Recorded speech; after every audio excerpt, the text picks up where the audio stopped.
در ناحیه وسیع در سال 2016 دو نفر خواننده مؤسسه تعلیمی به دولت شام و عراق رفتند. این حادثه همه مکتبیان را به تشویش آورده است. برای آنکه خوانندگان غلام آدمفروشان نگردند، در مؤسسه تحصیلات میانه عمومی رقم 1 در شهرک وسیع امید جورایف موضوع خرید و فروش آدم این ظهورات نامطلوب جهانی امروزه و عاقبت‌های آن را با اشتراک خوانندگان به صحنه گذاشته، با همین را ماهیت آن را به خوانندگان می‌فهماند. آدمفروشی در سالهای اخیر که محرم روز گشته است، باید که ما یک سنجه پیشکش کنیم که نسبت همین خواننده‌ها که همین خیلی چیزها نشود. ما همین چیزا کوشش میکنیم که پیشکش همین خوانندگان گردانیم تا اینکه به این راه‌ها نروند، راه‌های درست رو انتخاب کنند. در ناحیه وسیع در سال 2016 دو نفر خواننده مؤسسه تعلیمی به دولت شام و عراق رفتند. این حادثه همه مکتبیان را به تشویش آورده است. موضوع خرید و فروش آدم و نقش مؤسسه‌های تعلیمی در آگاهی نسل جوان عاید این ظهورات نامطلوب جهانی امروزه چگونه است؟ با مقصد آنکه در مؤسسه تحصیلات میانه عمومی رقم 37 عاید این موضوع دانش خوانندگان در کدام سطح است، ما از خوانندگان صنف دهم پرسیدیم. یعنی که آدم بر یگان کسی دیگه میفروشنه در آن شهر. به فکر من اینا درست است. یعنی شما در نظر عضو برای خرید فروش عضوهای درونی انسان.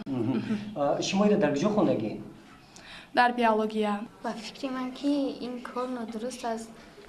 به فکر خودت خرید و فروش آدم چیه؟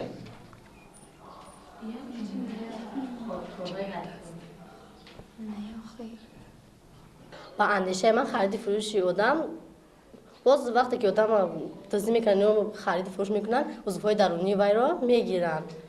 طور عیان گردید عاید موضوع خرید و فروش آدم خوانندگان صنف دهم معلومات عمومی دارند.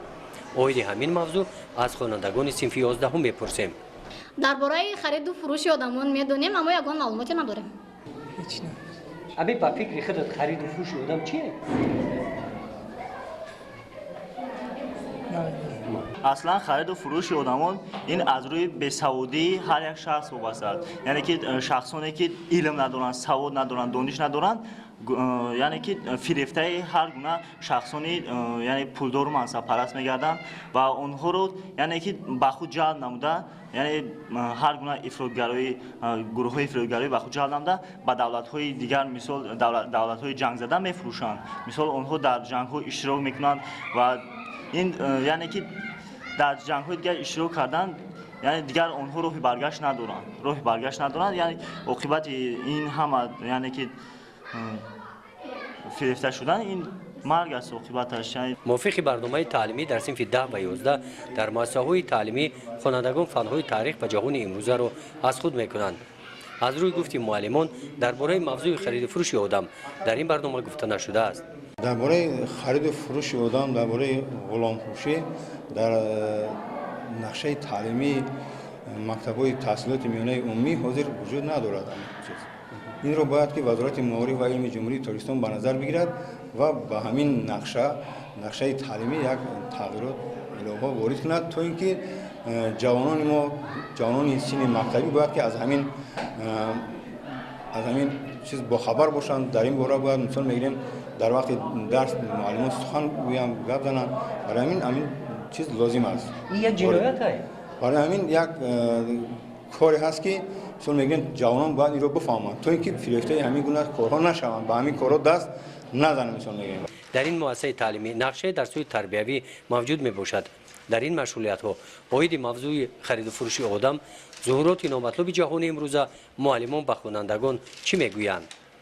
خرید فروش میبرن آدم رو به دیگه مملکت‌ها با پول کلان میفروشند.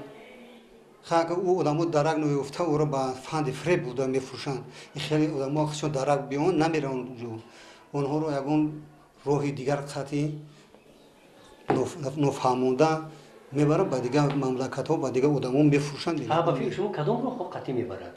با راه‌های مثال با فند فریب با یگان شما رو با کار میبرین گفتن با همتر راه‌ها میبرند. دیگه یگان ممکن بود دیگر راهش هم باشه با فهمانه بگیرن برن آدم رو. خرید و فروش آدم که یکی از موضوعهای مبرم روز گشته است، مناسبت مؤسسه‌های تعلیمی را ما در چنین حالت دیدیم. امید جورایف باشد با نمایش صحنه تیور نمودهش باوری دارد که اوید این موضوع خوانندگان مؤسسه تعلیمی معلومات پیدا می نمایند.